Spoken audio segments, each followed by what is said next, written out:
Hey everybody, so tonight we are live for our Team Luminous Executive Team Call. We are going to be talking about the book, How to Build Network Marketing Leaders by Tom Big Al Schreider, Volume 1. So the challenge this week was for all the leaders to read this book, and then tonight we're going to just be communicating about it a little bit. But I did want to record this because I know a lot of us are on different time zones. And so I did a little video in Team Luminous this week that does touch on some of the principles of this book. And the biggest thing that I would say is the largest takeaway for me is that basically your success rides and falls on the way that you think in this business. And so thinking is something that we can change. It's something that we can grow. And so our number one way to grow our businesses is by growing leaders. And the number one way to grow leaders is by finding the people who think the right way, or growing people to learn how to think about this. And so we're just going to be talking over it as a group, and then we'll kind of get down to some business stuff at the end. So basically, ladies who are here, my biggest first question is what was your biggest takeaway from the book in general? What was your biggest takeaway? Whoever wants to go.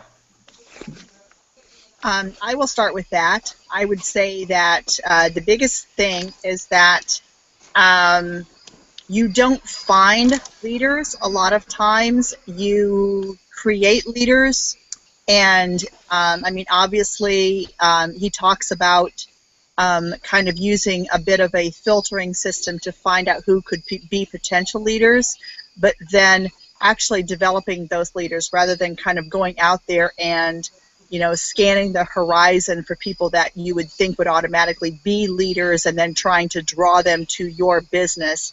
It's more a matter of, using the system of just, it comes down to commitment, how people deal with problems and things like that, and then actually working with those people and developing them.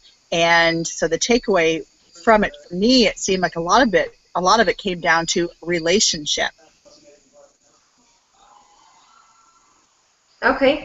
Yeah, I think a big part of that in general is just there's a lot of growing, which is interesting because one of the dichotomies that I was processing while reading this is the whole concept of we really, as leaders, should be spending 80% of our time on our own businesses. That means our own parties, that means our own hostesses, that means our own customer care, keeping in touch with our customers, all of that. So 80% of our business, really once you're over elite, it's usually like a 75-25, but for me, spending 75% of my time on my business, and I think about that in the growing leaders aspect is that that's a lot of to do in 25% of your time. And so we'll get into a little bit with some of my questions and some of my thoughts too of how to do that really appropriately with that 25%. And so a lot of it does come down to a relationship. I agree. Marty, go ahead. No, I was just going to say another thing that just kind of as you were saying that kind of sparked in my mind is that the idea of he seemed to be talking about developing one leader at a time rather than looking for like a group of people or several people or whatever to really focus in on one person, develop that leader, and then go on to the next one rather than trying to work with multiple people, which I thought was really interesting. Mm-hmm. It's kind of like his biggest thing, and obviously something that I thought was cool reading the book and then knowing our compensation plan is that we know to be black, all we ever need is 4 elites that are first line to us. And he talks about through the whole book finding 3 to 4 leaders, 3 to 4 leaders. So obviously for us it's 4. We need 4 solid leaders, and you're set. Like you are golden in this. And so and I think however that needs to work, and it kind of depends on how it comes to you, because the truth is it is possible that like for instance Brienne, her leaders showed up pretty quickly. Her 4 elites, she had them, within the first 3 to 4 months of her business. And so that can happen. So recognizing your leader is important, because there's kind of like again, I keep using the word dichotomy, but if you are spending, I'm just focusing on this one leader right now, you might miss the one that kind of shows up and is new and kind of needs cultivated. So learning those things of like how do you recognize a leader was some of the most valuable things to me to read, was just that fact alone of like you don't know when that next person will show up. And so yeah, but I agree that focusing a lot of your energy in that relationship building of one is definitely good. Marty, what was your biggest takeaway from the book in general? I think that besides the fact that it showed me a lot of things that I needed to be working on, but to become that leader, but I think one of the biggest things was that it changed my focus. I mean, you know, the number of people that you get is not important. Mm-hmm. It's the quality of people that you get is what's important. Mm-hmm. Yeah. So, you know, that's really where I said, oh my goodness, you know, I really need to kind of change my thinking about what I am looking for. Mm-hmm. Elise, what about you?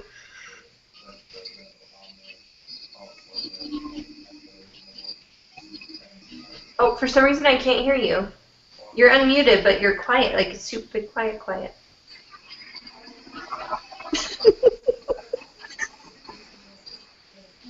No, that's weird. You're not muted.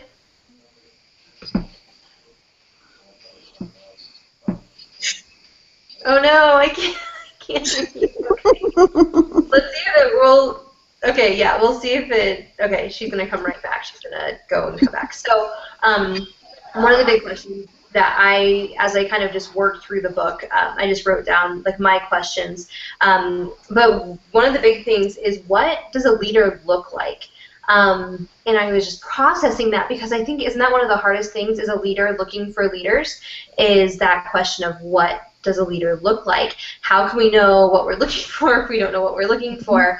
It's something that, and Marty, you just brought this up, something that kind of comes up in that is the whole thing of am I being a leader? And it's really interesting, because even as I processed the book, I saw ways where no, I was, and I know that I'm a leader. However, there are ways and there are habits, I would call them habits, that I have developed that are not being a leader. One of the, like, some of the things that I just wrote down that I would question a person if they were, okay, so what does a leader look like? Is you're looking at yourself introspectively. Are you still freaking out over every problem and passing them up to your upline? Are you still doing that? Right. Are you still thinking like, oh my gosh, the samples ran out in a week, and so then you're contacting your upline, you know, and you're wigging out. And so something that, so that's I think probably the biggest thing, because as we kind of work through this, I think the steady thing that I kept hearing is problems are going to happen every single day in any business, in any life, anything. Problems are going to happen. So what we do with them and the way we think about them is the only difference between somebody who goes to the top of the compensation plan and somebody who stays at more of a distributor or employee level thinking, and therefore that level of paycheck. And I loved this, that leaders are students of their business and are always researching creative ways to solve problems. And he suggested to always be looking ahead of time for problems that could even potentially show up, so that you can already be wiring your brain. How would a leader respond to this? How would an employee respond to this? That way, one, when people respond to you in an employee mentality, you can help them work through this. And then also for your own thinking, like every single time a problem comes up, am I going to freak out and, you know, message my sponsor, or am I going to sit? Am I going to think? Or am I going to work on a creative solution for that problem? So yeah, for you guys, what does a leader look like? There's my question. Elise, let's see if your voice works. Can you hear me? Yeah. Great. I got off on the first. What I was going to say about the first question, too, is pretty much what Marty had said, where I find myself, I guess, struggling between finding a balance of, like, almost you as my employer and you as my friend, where I come to you and a lot of times I will vent about things, and as I'm reading the book, I'm like, oh, no, because I do complain to you a little bit about things that are going on, but I'd rather complain to you than the girls who are looking up to me, but at the same time, right? But I think the book kind of helped me to realize that, like, I can't, it's like what you were saying about not spending so much time on your team, but I was kind of more putting the ball in their court then. Like, if they're truly interested, I feel like they're going to be asking me questions, and when they do that, then I want to put the time in, but I can't make somebody want to be a leader. I can't make somebody want to work the business the way I do. So I kind of took that out of the book. I think that's really good. Actually, Yeah. Hold on. Definitely. I'm trying to mute myself here. Oh, you're fine. Yeah, I'm checking because it looks like several people are having some technical difficulties getting in. So if you see me looking down, I'm just checking to see what's going on. For some reason, sending people to the App Store. I totally agree on that aspect of something that I think is really hard for me just because of my just wiring in general is that whole concept of, like, you know what? People are going to work their business or they are not going to work their business, and that is not my business. It's like, that's a really tough concept. Yeah. And I think all of us are going to struggle with that, is that the truth is, if somebody is not behaving like a leader, they aren't a leader or they're not a leader right now. And we cannot afford our time and literally afford to be losing our momentum trying to get that person to be something that they're either not ever or not right now. And I think that's a really good point that you just made, Elise, is that I can't make my team work like me ever. However, I'm looking for the people who are willing to work like me and helping them with, you know, with the way that they think. So does anybody else have anything on that particular aspect of what does a leader look like? I think one of the kind of challenging things about that is, you know, thinking about the dynamic of just kind of how our team operates and how our different groups operate, is kind of figuring out how to, you know, just the actual mechanics of how to identify those people, you know, on a practical application, how to kind of a way. I mean, I understand the logistics of it, like what it's supposed to look like, but practically how you would actually identify those people. I mean, I understand, you know, the people that are always seeing the problem and not the solution, the people that are always, you know, maybe complaining or going to that place, but even beyond that, of how to really identify those that are really going to end up being your leaders, just on a practical application of what that looks like. That's kind of a question, I guess. Yeah, you know what? I'm hearing the question there.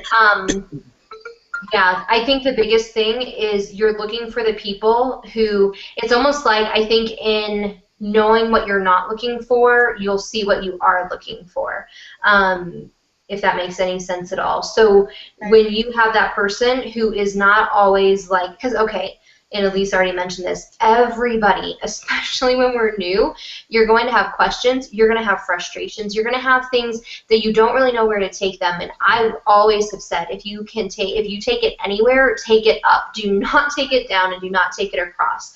So I feel like at this point, I do have pretty big shoulders, and I am used to people bringing things to me. So if you have a problem that's not like it's a test and boom, she has a problem, so she's not a leader. That's not it, because we're all learning together. However, I think even reading this book helps us to kind of filter our own selves, because the truth is a lot of times to go up is actually we're kind of like hunting for the easy button, and I do it instead of sitting, thinking, okay, here's my problem. If there was nobody else to support me, if I had no helpful sponsor, what would I do? That, I think, is the difference. It's not that going to your upline is wrong. It's not that having problems is wrong. It's not that having emotions about the business is wrong. It's that it's learning over time, and this is where a good leader is going to help train you to be a leader, is it's learning over time to stop the shortcut process and to really look and think for yourself, almost like, you know what, I want you to think like I'm not here right now. I want you to process like I'm not here right now. And that's where I think the when you're working with somebody who is solution-oriented, again, I think that is a sign of a leader. So a practical thing that what does a leader look like? Somebody who is solution-oriented. Somebody who is not looking for an excuse all the time. Because if I say, and Elise was joking with me this week, you know, she's like, oh my gosh, this book was your test. This book was your test. I was thinking that too, yeah. Yeah, I know. What's really funny is I totally wasn't even thinking about it that way at all. I was just like, this was so introspective for me about how I think and how I am in the business in general that I just genuinely thought it was really good, and I was like, oh my gosh, I need my leaders to read this. So it really was not a test. It was really funny that he said that. He's like, even this book is a test. I'm like, oh my gosh, they're all gonna think I'm like, yeah. My leaders. So yeah, and I was telling Elise this also. Life happens to everybody. Life happening does not negate you from being a leader. Brienne challenged us to read this book over a month ago. I hadn't read it yet. And so recently, and so I failed her test, but I am a leader.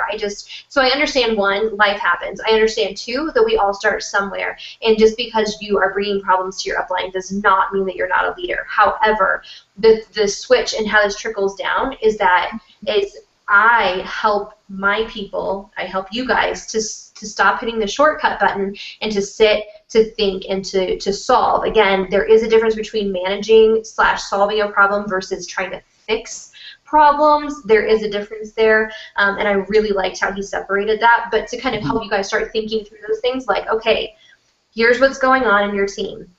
What would a leader do in this situation? What would an employee do?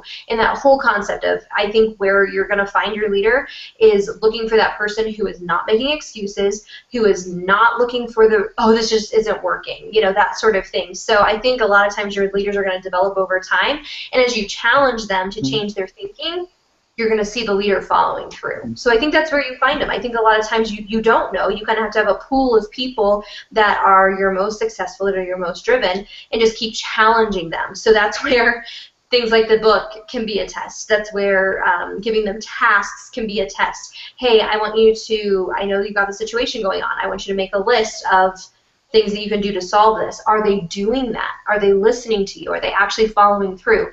Those are the signs of a leader. So that's what I would say is when you're kind of initially looking for those top 3 and 4 people. Okay, let's just say 4 because it's 4 for us. So when you're looking for your top 4 people, you are looking for the ones that are responding, the ones that are following through, the ones that are listening, the ones that are doing the activities, that are watching the videos, that are on the calls. Those are your leaders. So that goes into the next question. My next question was, how do we get leaders? But we all know that. The truth is, yes, you could go try to steal leaders from other companies. I kind of did that in the not like I really hunted them, but I was hoping to find people who were really successful in direct sales to get them in my company. I found that those people were some of the most dead-end places in my business. Yeah. Interesting enough. So stealing leaders who are good leaders in other companies, I don't think that's the best way to do it. I think he answered the question. How do we get leaders? We grow them, actually. So most leaders that you're going to have that are going to be your best people, really most of the time don't even know they're leaders yet. So we grow them through developing and training our thinking as a group. So I'm not going to answer all of my own questions, I promise. But I think about this, and this is, again, some of these questions are rhetorical, but like I said, I just kind of want to work through the thought processes of like how the sequential order of the book. But one of the questions is, would you rather focus your time finding just hundreds of presenters? I'm just signing and signing and signing people, and then you're building this, because that takes energy. Signing those people takes a lot of energy, and it takes a lot of mental energy to think, who's my leader, and you're always just it's like busy work. Or would you rather take your time building up 4 people and retiring yourself? Again, obviously that is a rhetorical question, but it's an important question for us to understand and to ask ourselves, what in my activities that I'm doing I talk so much with my hands, and this camera is really big so you can see all my hands. I'm finally in my office recording on my computer, so it's now much larger. Sorry, distracted. But anyway, it makes me think about that fact that where my activities that I'm currently doing, am I building leaders or am I just signing presenters? And I'm just kind of like that, like frivolous work of, okay, signing presenters is never frivolous because you don't know where your leaders are going to come from. What I mean is more like, am I constantly thinking of like how to reach the masses and just keep scooping up just tons and tons and tons of people, or am I focusing the majority of my team time on growing those 4 people? I hope that makes better sense. It's because it's signing presenters. We should be doing that all the time, because we don't know who our. I would say that the thing about that, I mean, if you take it back to where, you know, I mean, if you already have a mass of people that you're working with, and so that you're working through identifying your leaders and then developing them, that's one scenario. But if you're at the place where you're just starting out, or you're just starting to, you're just a beginning leader, and so you're just building your team, the truth of the matter is there is a certain aspect of kind of, you do have to go through that hiring of the presenters because you don't really know where your leaders are going to come from. And excuse my crassness here, but your dad, Zach, was in a network marketing business a number of years ago, and the head of that company said, he goes, you hire the masses and you fire their asses. I mean, with the thinking of you never know where your leaders are going to come from. And so you have to go through sometimes a multitude of people to find out where those people are going to come from that are really going to raise their head up to where you go, these are the leaders that I'm going to work with that are really going to build my long-term successful business here. And so it's kind of a balance, I think, between, you do still have to go through those numbers because you really don't know where those people are coming from, because you can't, have those, those 4 people those 4 presenters that you sign and then beat those 4 presenters over the head expecting them to be your 4 leaders when it might take you, 40 or 100 to finally find those 4 leaders that are really going to become those ones that are really going to be the long-term stick it no matter what, are going to take you to the top. Yeah.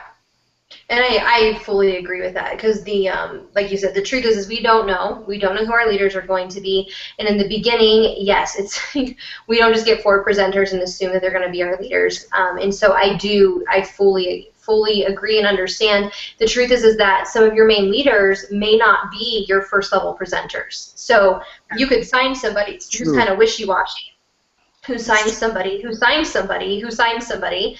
That 4th generation person is your leader. Well, guess what? When all those 3 people in between you and them don't do jack with their business, but that person goes green, well, they're your first level green. So growing in depth is never bad. Growing and just sponsoring and teaching your people to sponsor is an unbelievably important part of our compensation plan in our business. So definitely, yes. That's why we never stop sponsoring, is because even as I grow, even if I have 4 super solid elites, what happens if one of my elites get down the road and they decide, you know what, I think that my season with this is done. That's always possible. And so, yeah, we never want to stop growing. If we get 4 elites, that's amazing. That's our baseline. But if we get more, that's great too. So, yeah, focusing, yes, we don't want to just try to get as many people as possible and spend literally our entire 25% of our team time just, constantly, like, I just have to get more people. I don't care where they come from. But just making sure that balance is happening, where we are really giving the time that our team needs for us to help grow those leadership qualities and recognize those leadership qualities in them. That's kind of how I would see the balance there. Mm-hmm. So it seemed like he kind of put out like three positions, and I did put this in my video on Team Luminous the other day, but where do you stand? Are you at I'm just going to wait and see, I'm going to do my best, or I'm going to do whatever it takes?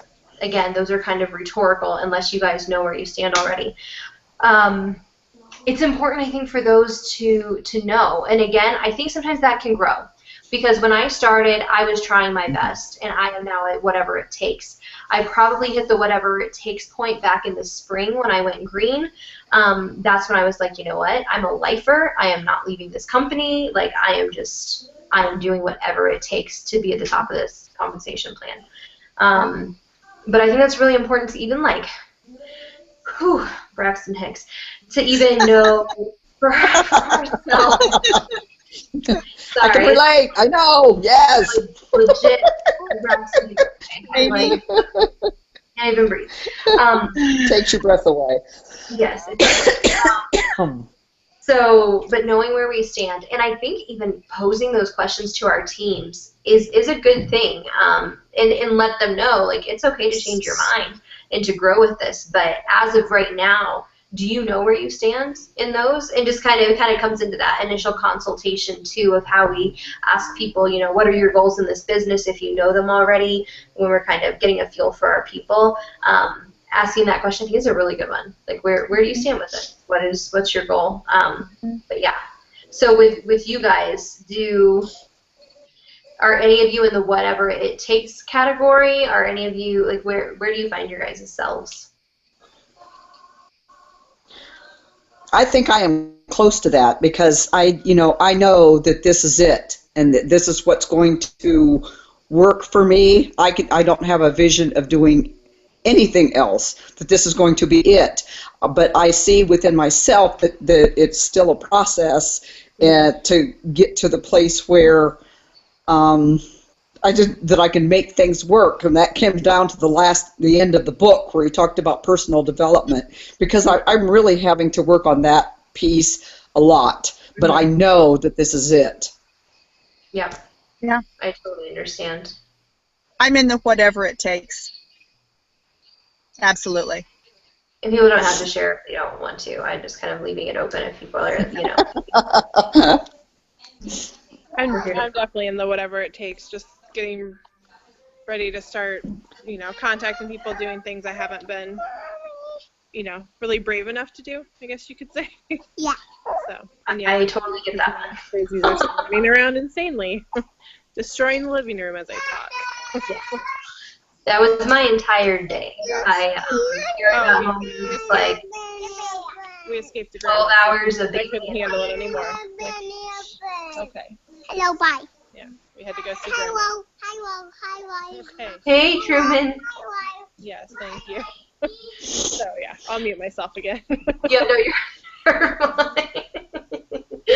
Oh my gosh, if there's anything I love about our business, it's that. And it's funny because toward the end of the book, he gives that analogy of, like, the guy who comes in all fancy pants to a meeting and, like, quits because of the 11-month-old baby.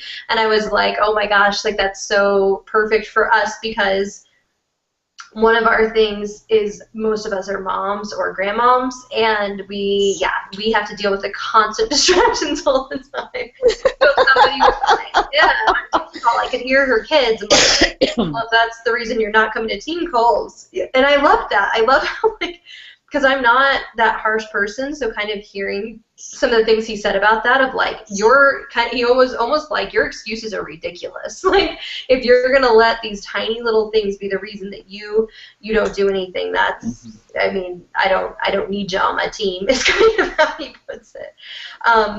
So this one isn't really a question, but 3 steps to growing a team of leaders. I thought this was really good. So 1 is defining what a leader is. 2 is finding or growing leaders. And then 3 is it's learning what to teach your leaders. Interesting for me is, I feel like where I was at in this process, I knew what a leader was. I knew that I needed to grow leaders, but it's learning what to teach leaders that's the hardest part for me. And so some of the simplicity of this book was really huge for me, because it's like, how, and I mean, a lot of you, as you are at pink and you're at blue, how do I get those leaders going? Like, where do I even grow them from? What do I teach them? That whole thing. I thought that a lot of it was just really powerful, of breaking all of it down so simply to just, what do I teach my leaders? I teach my leaders how to think for themselves. That's it. Like that is literally it. When you teach people to conquer thinking and managing their own freak out reflex and to learn how to just work through problems, that's when your effectiveness as a team just shoots through the roof. So yeah, I would just ask you guys, what do we teach leaders to get them from an employee, presenter, distributor, whatever you want to call it, mentality to a leadership mentality? So as you read the book, what do you feel are the things that we need to be teaching our people to get them from one phase to the next?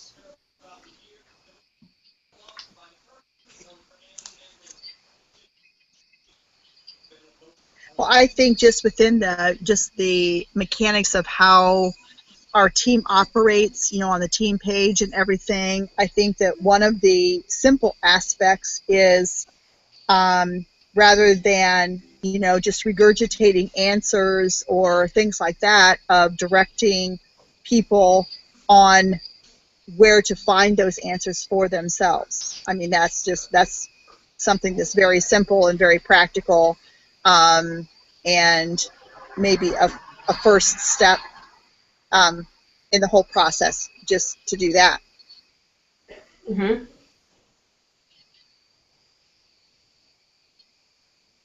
Does anybody else have anything? Excuse my computer died, and I had to go plug it in real fast. Oh yeah, no, it's totally fine. Yeah. I know she disappeared for a second. Really, and this, this is the next question that came up. And some of this stuff, the book is short because the idea is so simple that you end up belaboring it. So some of these things I think kind of just reaffirming themselves. But what separates a leader from a presenter mentality? It's simply how they think in every single situation about the business. And so I was thinking of a lot of scenarios of things that just come up all the time. And one that's easy because every company deals with it is back-ordered product. And so I just think about that. How are people responding when they got several mascaras that didn't work out for them? How are people thinking when somebody doesn't like, a lip stain because it's wearing off sooner than they thought? And so I started thinking through these scenarios of product issues or sponsor issues are fairly common. People who have an issue with their sponsor, or people who behave negatively and that sort of thing, or we have bum team members or whatever. Those are the kinds of scenarios I was thinking through. And so what separates a leader from a presenter is just simply how they think through that situation, how they control their thinking, really, and change their thinking about the situation to turn it around for good. And so really, I think the way that we teach our leaders is we teach them to think of scenarios and then just break it down to how would a leader respond to this, and how would a more of an employee mentality respond to this. And then when real situations are arising, you genuinely ask them that question. So somebody comes to you and they're, oh my gosh, this is happening, and my client just got the lip stain and it wore off in 4 hours and she thought it was going to wear for 6, and oh my gosh, is there something wrong with the product? And they're freaking out. So instead, okay, well, tell me, what would a leader do in this situation? Maybe they don't know, because I think some of us are still learning how to think through things. And so something that I think is an easy, it's really funny because when people used to give me this answer, I actually used to get a little bit annoyed and found it to be non-supportive, but now I totally get it, because this is the #1 way that we teach people how to think. 2 words: contact, support. The reason we tell people to contact support is not because we are lazy. It is not because we don't care. It is not because we don't have an opinion. It is simply because we are teaching them to find their own solutions to manage the problem. And we cannot effectively do that if we're answering everybody's problems every single time. Hey, I can't find this image. Teach the guy to fish. Teach the woman to fish. Teach her about the search tool on the team page instead of just show, okay, here's the images, here's the images, here's the images, oh, here's the tag. that's really hard for me because I want to be helpful and I want to be supportive. And I love that there's a really good dynamic on our team. However, when we teach somebody how to think through it and how to solve it, we're teaching them to grow. And that's a really hard thing for me, like really, really difficult. But when real situations are coming up like that, if they're always used to getting a quick answer, what happens when it's a team problem? Okay, I have this presenter, she's doing this crazy thing, and so basically, yeah, I think the ways that we teach people to think, and one of the biggest things for us is anytime there's a product issue, one, our home office needs to know about it, and two, and I talk about this later, so I don't want to, I'll talk about it now and skip it later.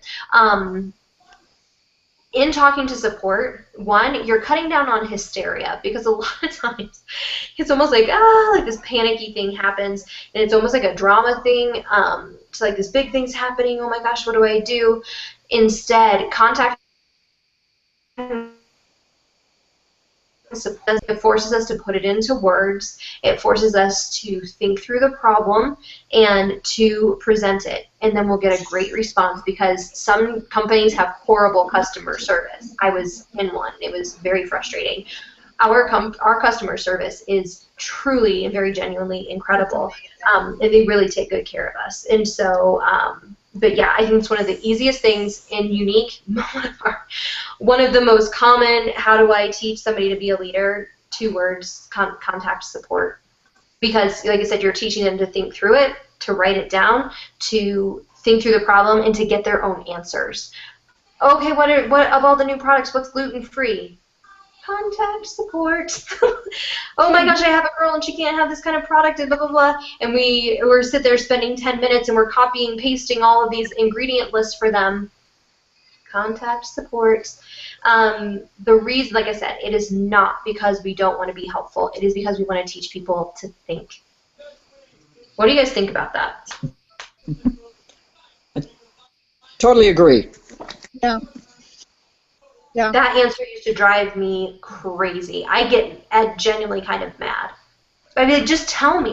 If you know the answer, just tell me. Yeah. But no, I agree with the contact support. There's so many people like, oh my gosh, it came and it had this wrong with it. Like, yeah, that's what support's for. Like, send them an email. I told them, like, if you have issues figuring out the category to choose, and like, go to your thing, customer support. I said, you'll figure it out. It's pretty step by step. Because, yeah. Like, oh my gosh, the color didn't match. Yep. They'll exchange it. No worries. Like, yep. That's a pretty easy, basic thing there, Yes. But, yeah, I agree. I've had several people with mascara. Oh, this dried out or that. I'm like, yeah, contact them. They'll swap it out. 2 seconds. They'll send you a new one. No issues.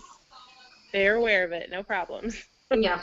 Because like it or not, with the relationship side of things aside, this still is a bit of a sorting business. I mean, we do end up sorting those who are going to really take this seriously, and those who will be leaders and those who won't. And so part of how people respond to that, even that simple thing right there, is kind of starts to sort through, even for them themselves, as to how they're going to deal with it and how they're going to respond. And the person who might be a little bit miffed, to start with, and well, gee, you know the answer, why can't you just tell me, might be, kind of initially respond like that. But then when they do go ahead and do that and they find the answer for themselves, that is empowering. And if they are the person that is going to want to, work through, taking this seriously, moving forward, and developing into a leader that is going to help them to do that. If they're going to be someone that's like, well, you know what, well, she didn't tell me, well, that's kind of part of the sorting process. And like I said, even though we are very relational, there is still a sorting process to this business, like it or not. I mean, we say all the things about you can't push a rope, you can't want it any more than somebody wants it for themselves, all those kind of cliches that we say, but it truly is the bottom line. There's going to be people that, oh my gosh, why can't you just see this, that aren't going to do it. And that's this, those kinds of things happening are part of kind of the sorting process of people who really are going to work through those things for themselves, and those that are going to be, well, you know what, so what, and they just kind of drop it and go on. So yeah, it's true. It's like, I think problems in and of themselves become their own tests. It does, it kind of become a test. Because yes, that answer used to drive me nuts, but every time I contacted support, every time I did that, Heidi's right, I grew. My ability to understand and believe in our company grew. My faith and support grew. So there is something very important that happens in that. And so, you know, obviously, it's a judgment call. Yes, I think there's times where you can just give an answer. Sure. But when it comes to the majority of, yes, like technical problems, obviously presenter issues, especially when somebody's a new leader. I mean, goodness, like, yes, we need to offer our support and really help them, like, brainstorm through things. That is, brainstorming through stuff is vital. I still need to do that at times. So something that I loved that he said was, leaders do not become leaders because of lack of problems. Leaders have more problems than anybody. Why? Because everything rolls up. As it rolls up, it gets more and more intense. It just intensifies with each layer. It's just how they think and how they work through them. That's what defines them. Nothing should seem like a big deal in this. Like Heidi said, your mascara is whack. Awesome. Contact support. I'm not sitting here freaking out like, oh my gosh, our mascara has been weird for a month. Okay, we have an entire line of amazing products. So if our mascara is not my favorite right now, I'm still not going anywhere because I'm in the whatever it takes category. So nothing should be a big problem. I don't believe that there is any problem in this business that is too big for any single one of us. And so it's simply how we think through them, how we work through them, that's going to define how we respond. What's really interesting is even as I've shifted my thinking, even where I thought I had some of this I thought was my strong suit, but after reading this, audio, I was listening, but after listening to this, and I'm going to listen to it many times, I know, it's interesting how empowering this sort of thinking is, because you realize it's like, have any of you ever gotten caught up in just like that drama of like you have this person and you just really, really, really want it to work for them, or you feel their frustration and you're trying to make this happen for them? Something about this book was so like releasing of all of that like angst, and it just kind of makes you go, you know what? They're not one of my leaders. They're one of my presenters. I want them to love their product, and I'm going to point them in every right direction. I'm going to love them. I'm going to support them. But I'm not going to lose this energy in here like, man, why can't she see it? Why isn't she doing it? Man, she said she wanted to be black, and now she's doing all this stuff. I do that in my own head. Okay, I don't explode all over the place with it, but I do that. I get caught up in my own thing. But what this is teaching me is, you know what? So she signed up 2 weeks ago. She was super excited, and now she's not doing anything. I can't make her do anything. I'm not going to hunt her down because that is losing my energy. I've got 25% of the time that I can dedicate to my company. It's like if I've got, 20 hours a week and I've got 25% going to my team, where am I going to spend it? And I need to feel freedom in spending it with my people who are, playing that tennis match with me, with my people who are working on growing their business, the people who are in the trying my best or doing the whatever it takes. That's where I need to spend my time. And there was a big release for me in really thinking through that part of not losing all my energy trying to figure out why it's working. Why is it working for some people and not other people? Because only a handful of people are going to be my leaders. That's why, Sarah. Oh, duh. Okay. That's why it's that way. Why did I sign, 10 people last month and only 2 of them are working really hard, or whatever the ratio is? Because that is just the way this business works. So that's why we don't stop sponsoring. But yeah, that was just a huge thing for me. Yeah. I'm going to share my page. So, yeah, I mean, again, I don't want to beat a dead horse, but he was going over, actually, some of the repetition in the book was good for me because I do well with repetition. It really helped me, like, really think through some things. But something he said too was decide the results that you want and then change your thinking to match it. And what is your end goal worth? And so this kind of goes back for us. This would be going back to your why. And I think the why grows a lot over time usually for people. But yeah, deciding those results. What results do you want? I know my why. My why are my results. And what is the end goal worth? It's worth whatever it takes. That's how big it is. It is worth everything that it takes to get there. And I know, and I said this in our in my video that I did, that our guys, we are the fastest growing direct sales company in history. We have held that spot for 2 years. We literally, of all, and I'm not going to ever down talk another company because everybody should, follow the company that they're passionate about.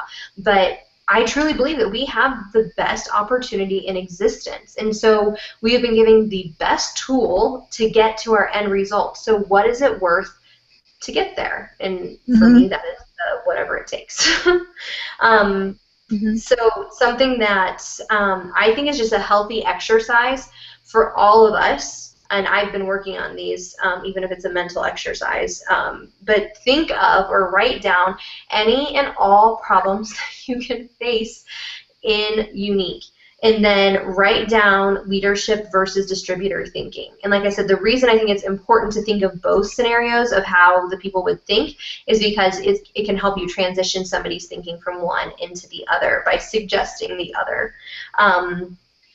When your team comes to you and asks, like, okay, ask them what results do you want? Do you want a leadership level paycheck or do you want an employee level paycheck? If you want the leadership level paycheck, let's work through this problem this way. That kind of thinking. So I think those exercises are really powerful. So that's what I've been doing, is spending a lot of time thinking through every problem anybody has ever brought to me and how I worked through it, how I'm learning to work through it, and just getting stronger in leadership thinking always. Because the truth is lectures don't work. How many of us have I'm going to talk to this person, I'm going to say this thing, and then they don't talk to us ever again. It's the little kid mentality. We all know as being teenagers at one point that lectures do not work. However, and this is one of my favorite things about the entire book, is the story factor. Did you guys love all of his stories? Yeah. The stories were awesome, and it made me, I was like, because I love stories in general. So lectures don't work, but stories do. So having, that's why I want to listen to the book many times, is to get those stories in my head so that you can use them, because they work. There were so many things that I'm like, oh my gosh, that's genius. Jesus always taught in parables, so there was a reason, because stories work. People hear them differently, and it opens up their brain to think for itself, not just telling them how to think. And so, yeah, I don't have to go into all of them, but several, one of the objections that's so popular in our business is the expensive. Oh my gosh, it's so expensive. I hear that all the time, and I hear it from new girls a lot who freak out because they think that we're expensive. And I loved the analogy he gave of standing, okay, what is the cheapest car made in the world? Okay, so if everybody is buying on price, let's go stand out on the street corner, and we're going to count the amount of cars we see that are the cheapest car made in the world. Statistically, at least 80% of them should be the cheapest car in the world, and you can't even find it. Why? Because people buy for comfort, they buy for style, they buy for luxury, they buy for so many reasons. The truth is, very few people actually make purchases based on the cheapest option. So if somebody said that to you, don't let that shake you. So giving them those stories to kind of think through, they're like, well, duh. Okay, so if people only buy the cheapest option, have you ever ordered a pizza? Yes. Well, guess what? Making a pizza is the cheapest option. The second cheapest option is a freezer pizza. Why did you ever order pizza? Convenience and taste. Okay, well, those have nothing to do with money. So it's that, and like I said, so those stories that he kept telling, I'm like, yes, yes, yes. So I wrote a bunch of them down, because when my new distributors get objections to our products, share a story with them, and they're like, oh, we're Domino's. Domino's, go tell people why they, okay, not Domino's. Domino's makes no, it's one of the worst. It's the worst. We are a high-end, wood-fired pizza place. Mother bears. Not dominant. Yeah, mother bears. Nobody's gonna know. But yeah, so anyway, the whole thing of like, just thinking through the fact that people shop all the time based on factors other than price. And so if 1 or 2 or 3 people in your hometown give you that objection, 1, get out of your hometown. We have a huge market. We're in 7 countries. Think through ways to get in other countries. 2, find the people that are shopping. Don't look for the people who are looking for excuses not to purchase something. So those stories are really powerful. The other one I really liked was about the sponsor, because that's a huge one. People think if their sponsor stinks or if they don't get along with their sponsor or whatever, that they will not be successful. It is, well, does that sponsor dictate your life? Nope. Do they dictate how you feel about your day? Do they dictate about, oh man, I'm going to put my makeup on. I don't know, sponsor. Do I like this makeup? Sponsor, do I know? Like, it's craziness. So if your sponsor can't, don't let things steal your business from you. And if people are coming to you all the time with 10 reasons why their business isn't growing, then you guys, they're not a leader. They're looking for a reason to quit. And he calls those people professional quitters, not professional business people. So just don't waste your time. You can talk about first-class airplane tickets. Concerts are way more expensive. Why do people do them? Just those kinds of things. Is people don't shop on price. People don't live their lives based on somebody else usually. Certainly not in a business. So anyway, So using basically, here's our problem.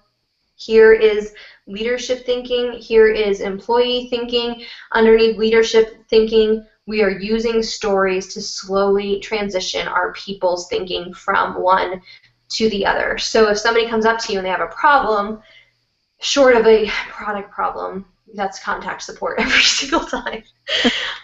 But short of a product problem, if it's anything else, help use stories to get them to think through it, especially if they're brand new. Oh my gosh, I just threw my launch party. How many times have we heard this? I just threw my launch party and it didn't do well. Okay, well, let's talk through, and gosh, talk to them about Thomas Edison and his light bulb. He failed over 1,000 times. Think and just come up with whatever, and this is part of that exercise of thinking through a problem. Just come up with stories that help bring that thinking into the right position. And then the people that are coming alongside of you are like, oh my gosh, I never even thought about it that way. Though that's how we start sifting and finding our leaders. Mm-hmm. I love the next problem, or the next one, so very much. Stop trying to fix everybody's problems. Problems. People are human, and they're going to make mistakes. That includes our company. That includes our shipping department. That includes Derek and Melanie. That includes Mukhtar, our product developer. That includes everybody in Unique. Our uplines, our black status, our, oh my gosh, I thought that this was going to launch on this day and it's not launching for 30 more days, I quit.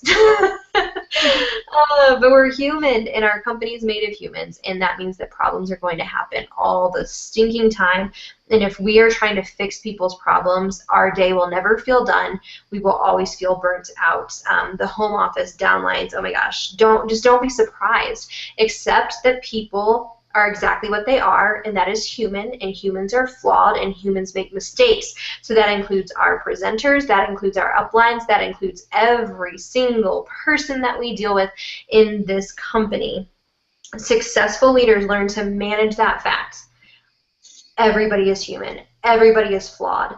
They learn to manage a problem and not try to fix it. I am not freaking out, calling support all the time, trying to, when are you going to fix this mascara issue? Don't you know this is plumpy? No, I can't fix that problem, you guys. The President of the United States cannot fix our country's financial problems, obviously. He has so many resources. We are one person with one business with a lot of people underneath us, and if we try to fix everybody's problems, whew, we'll never be done. We'll be frustrated, we will burn ourselves out, and we will quit. That is the truth. That is what will happen. And so learning the difference. So can you guys give me some feedback? What do you think the difference is between managing and trying to fix a problem? Anybody? Thank you, Drew. You want to remember breaks? Managing is definitely like teaching your people how to handle problems, or yourself, to handle it in a, like you handle what you can handle, you do what you can, you teach people to do things for themselves independently, like the whole, teaching someone to fish or feeding them a fish thing. But sorry, my brain is so tired. It's like you have a newborn or something. I know, and like 2 other crazy kids that, out yeah. of everything and observe what's going on. Once you get your observation, then you kind of pick and choose where you're needed and where you're not needed. Because sometimes I think we jump in so fast that we're not needed, and then, like we've been talking, then you take away their ability to think for themselves, and then they expect it. Well, I'm just going to throw this out there, and I know somebody's going to answer me. No, we have our own issues we're taking care of. Think for yourself. I'm here if you need me. Problem solve. Just like I teach my kids. You take it back to, what are you trying to train your kids up to do? Think for yourself. Think for yourself. I think that's exactly it. I would say common sense goes a very long way. It's true, and it's so funny how much that analogy pops up in my head is how much running a team is kind of like parenting. There is a lot of correlation between those things, but I agree. I think managing problems it's not, like I said, it's not choosing to not care. It's not that it's not important to you. It's choosing to help somebody think for themselves. That's how we manage versus fix. Fix, gosh, in the book he went into so many examples. I was like laughing out loud when he was talking about fixing problems. If somebody was like, the first problem is my product didn't show up, and so they're calling the home office, and well, the home office isn't answering my phone calls. So they like grab the person. I'm going to take them in my car. We're going to drive to the home office, and I'm going to demand that they pick up the phone. So we fixed that problem. Well, now I got my product, and I cut my finger on the box, and so I'm going to go down and I'm going to hire somebody from FedEx to come and work for you to open all your boxes, so you will never cut your finger open again. And he had this huge line, because what you just said, Lisa, is exactly it. When you get in that flow of constantly fixing for people, it doesn't stop. It just keeps going, and you have to learn how to recognize those people early, and that's part of like putting out fires all the time.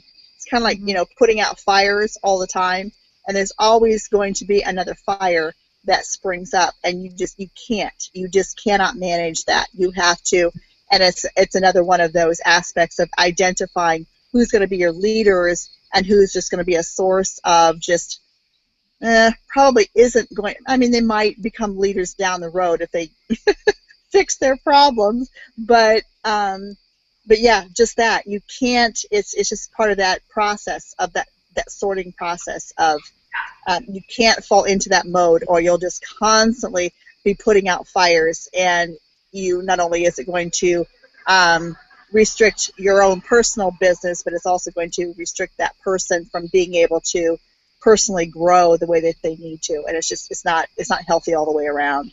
Yeah, I totally agree. I think that's one of the biggest factors that I had to really get my brain wrapped around, because naturally I love answering people's questions. I'm really big on like researching things for people, like researching whatever, and if somebody knows I'm knowledgeable on something, they'll ask me questions. I'm like, ooh, yeah, I've got all this information for you.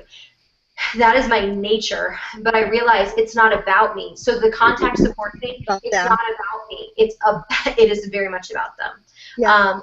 It is absolutely about them, because when somebody gets in that mode from the very beginning, that I just get fed all my information from my upline and my team, you are literally handicapping them from ever thinking like a leader. You truly are. And so, yes, is it possible, like you said, for them to grow past that at a later time? Absolutely, but you're really hindering the process. We were Go ahead. talking earlier about duplication on a different subject, but the fundamental aspect of duplication. If you're doing that, and if you're doing that for your people, that is what is going to be duplicated in them, and then they're going to feel like they need to do that for their people, and so you really are duplicating something that ends up being a weakness that can really end up affecting your incomplete downline over time. And so it can really have a counter effect that is not a healthy, strengthening thing. And so we have to remember that anything that we're doing, and if we're doing with our people, we have the duplication effect that we have to think about. Do we want this duplicated in our people? Because what we're doing with our people, that's what they're going to turn around and do with their people. And so we want to make sure that we're duplicating something that is strengthening, something that is empowering, and something that is going to be overall something that's positive. Absolutely. I completely agree. Because if anything, we are successful when we duplicate ourselves, which is the whole concept of this. How do we build network marketing leaders? Duplication. And if what you're doing is not duplicatable, because the truth is, and I don't even know with what you said, Mom, the other aspect of it is when you have never, I don't know that people do pick that up for your team. Do you know what happens is it keeps rolling up to you. That's what I think actually happens. I think what you end up in that situation, you always answer your team's problems and you fix everything. They are never going to learn how to fix everything, so they will never take on that role. What's going to happen is you end up as you are the top dog. Everybody is following you like a boss, not an inspirational person who is pushing them forward to their own success. People are looking at you, and you're creating followers. You are not leaders. And so as your people find people, they'll be like, oh, well, go to Rebecca. She's so awesome. She'll answer all of your questions for you. And they never have to. So, oh, heck, I'll sponsor 300 people, and then I don't even have to train them because Rebecca's awesome, and she answers all my problems and your people's problems. And then before you know it, you could, have a really big team of a ton of employees, and you will never promote past green because you don't have any leaders on your team. So I think that's more the scenario that happens in there. Is not so much that people get to that place and then don't know themselves how to do it, so they become it for their people. They never become it. You become it for their people and their people's people and their people's people. So it grows so big and so non-duplicatable, non-manageable that it's just like, you just can't do it. Then you burn yourself out because it's not, you can't replicate that in leadership whatsoever. So those were like my last really big points on this. So not trying to fix everything is a really big factor. And learning how to teach people to think for themselves. So with that, kind of like closing this part of this out a little bit here, you guys have any closing thoughts on the book? Or I know we kind of asked for your biggest takeaway at the beginning, but now anything you just want to throw out there or add to it? Sorry, I'm reading the book this week. I didn't realize it wouldn't the only thing I can get it is an audiobook. Yeah. I want to get one I can actually read because I can't ever sit and listen to anything. And it was only available audiobook for this. I didn't realize that till yesterday when I went to get it. So I'll have to have the book actually sent here, or because I don't have anything to put that on other than Apple products, and it was only audiobook, but oh yeah, the gist of it from you guys. No, it's okay. You're kind of getting the basics of it. Yeah. Elise, what do you have other than what you said earlier? I mean, I think you guys touched on a lot of it. I think it's kind of the same thing, like you said. It is almost like parenting to a point. You just want to make sure that they have the tools they need, and from there, what they do with them, you can't really control. You just want to give them everything you can so that they can fly. Like, they have to jump out of the nest. Like, I can't run their business for them. I can't make them want it. I'll give them what they need, and I'll help them with any questions they have, but I can't fly for them. So I don't know. It just kind of gave me closure, like you said. I can't control other people. I can't control what happens with them. It is what it is. As long as I provide the tools, I guess I feel okay about it. Mm-hmm. And I think, yeah, that is, like I said, that is a really tough aspect for me, but I totally agree. I do, and it's not easy because we are in such a relationship-driven business. But you know, now that I've really listened to a lot of our blacks and our black level 1s, and now we have a black level 2, they all have that in common. They all say, run with your runners, run with your runners. You can ask my mom, you can ask Heidi. That used to infuriate me because I'm like, no, like you run with your whole team, you run with your whole team. And it used to make me really upset because I felt like you were using people. And then I realized that no, what you're doing is you're making yourself a doormat. If you are just there no matter what for every single person to the ends of the earth and they can use you and you answer every single question, you're just there, it's not duplicatable. You'll never grow, and that was a really hard lesson for me. Yeah, you run with your runners. You pick. You are searching for 4 super strong leaders, and you run with them. And that is how we definitely struggle with that. Yeah. Just want to help everybody with everything. That's just kind of my personality. Like, oh yeah, answer everything, every question, and then I have 0 time to do what I need to do. Yeah. So it's a huge problem for me. Yeah. Yep. You know, I mean, not problem, but you know, it's a huge thing that is just kind of built into my personality that I really have to work on. So yeah. I had all my girls for like a product knowledge class just to go over, have them see things, feel things, answer any questions. They all took notes because they, you know, everyone's new. They're like, well, what is this? And if they want this, what would they prefer? So I told them like for different kinds of skin, what they're going to want, what combinations I like personally, little tricks. Just to kind of help them be more independent. They all took a lot of notes, and I haven't gotten any product questions for like a week now, so I think that definitely was a good thing, especially since everyone was local.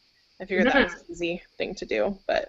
No, I think that's awesome because like it's just kind of like something that comes back for me is color training. It was not duplicatable in the beginning, and I could not manage it. So what did I do? I started a color training class, and we raised up. You know, we have like 5 people who are really good in color analysis now, and that whole thing. So there are ways, and like just like what you said, Heidi. So your nature, and the problem would be I tend to answer everybody's questions all the time. So what do? I'm going to think like a leader. I'm going to develop training materials. I'm going to teach them. And then I'm just going to say, refer to the training materials, refer to the training materials, and just keep referring it back then. Because that is what we do. Because especially, like our team is unique because we offer color analysis. So there is something that people are very dependent on the color ambassadors for, and that's our color analysis. So what can we do is over time, you know, we make that replicatable. So I came up with a color analysis training system. So those are things that you can do that people having a problem or whatever, or me not being able to duplicate it or not handle it myself was a problem. So I had to think like a leader. What would a leader do?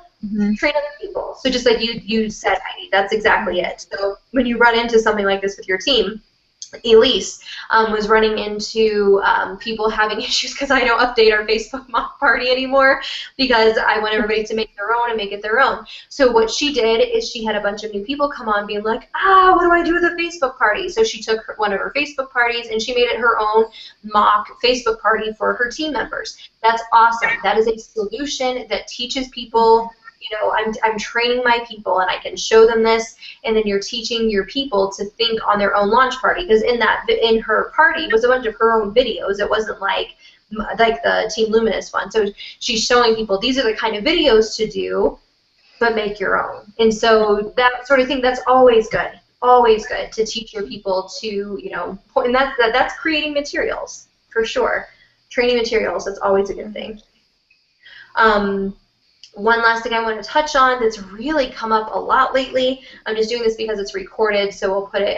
And we're like going on like an hour and 15 minutes. So if anybody watches to this point, what I was going to say in general is it has come up a lot about the groups, when to start them. That whole thing that's kind of come up recently several times. Nicole Smith, Sherry Brown, Breanne Kerr. Everybody's talking about this.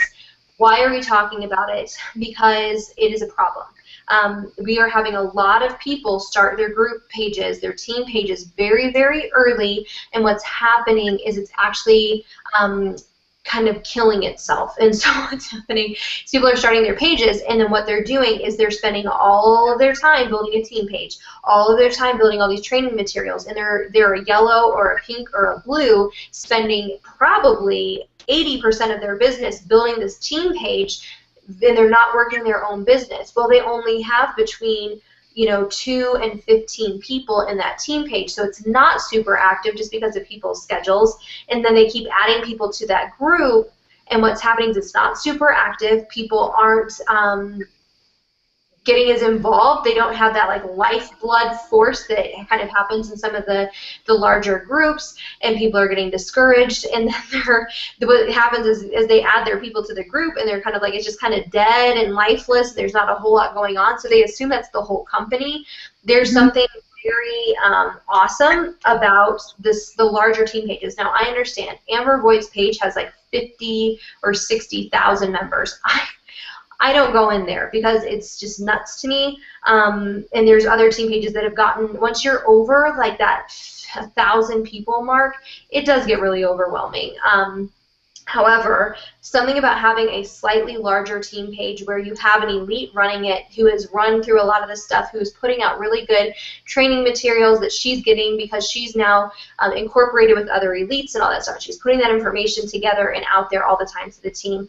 That is very powerful. And having the larger groups where people are getting their questions answered very quickly because you have more people answering questions, those things are awesome. The one caveat to this is that if you want to start a team page because you signed at the same time as like a smaller group of people who were previously connected to each other, and you want to use your group for camaraderie, for, hey, I did this video today, what do you guys think? They may not feel as comfortable posting that in a larger group. But that should not be a place for team training. That should be a place simply for camaraderie. And so if you guys are like, you started out, you've got 10 people around you, and you're all just running together, I can totally see where that works, because that really is how Team Luminous started. I started with, we had like 5 people, all from the same hometown. Everybody knew each other. Everybody went to the same church. And that's where we started. So there was this family element to our team page that would have gotten lost in the larger team page. So I do understand that, and I think that that is the only time that somebody should be starting a team page. However, if you catch yourself and you realize like, oh man, I'm losing a lot of time in my team page, if you have one of those groups and you're a blue or below, I would constantly be deferring people to the training in the larger group. And so that's, again, this is not because blacks and elites are cocky. It is not because we need attention. It is not for any other reason other than the fact that when you are blue or below and you want to be an elite, you need to focus your time on your personal business, on getting parties, on getting hostesses, and creating leaders in your own team. When you are losing over 50% of your business to your team page and you're not an elite, your business is out of balance. And so the warning here is both for you, for your personal workflow, and for the people you are adding, and for the energy of a team page. And so it's not about me. Good Lord, if I've said it once, I've said it 100 times. I want you to find your muse wherever she is. It doesn't need to be me. I don't care if I'm the person that you send you send my videos to people. I don't need that. I don't want it. All I care is that you are running your business in the most effective way possible that is going to grow you and your people, that they are getting added to a very supportive, training-focused group, and you do not have to reinvent the wheel. If you're copying and pasting other leadership material from other groups and that's all you have, you're not ready to be leading a team page. All you're doing is then adding people to hear the same information multiple times, and it becomes like Office Space, and nobody wants that. Nobody wants to be told the same thing 5 different ways or 5 different times in the same words but in different pages. That's unnecessary. So that's what's going on with the team pages. I recommend that people really wait to start a team page until you're green, a training team page. If you have a camaraderie page that all the girls know each other, that is one thing, but that's not where I would add a whole bunch of new people that they get unless those people, again, kind of stay connected and they're all kind of in the same flow of people who know each other. Once you get past that point, like I said, training stuff, what you tag them in and that sort of thing should all be happening on your upline elite and black status persons page. So that's all I'll say about that. But that's what's going on. So there was a video by Brianne Kerr. There's a video by Bree Richardson. There's a video by Sherry Brown. There's a video by Nicole Smith.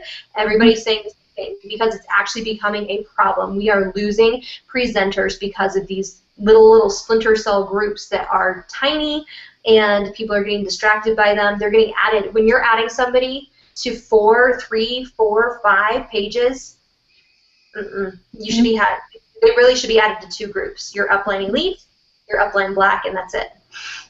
Because otherwise it is overwhelming. But anyway, I'm not saying that to be mean. But on that note, I'm going to go ahead and cut the broadcast.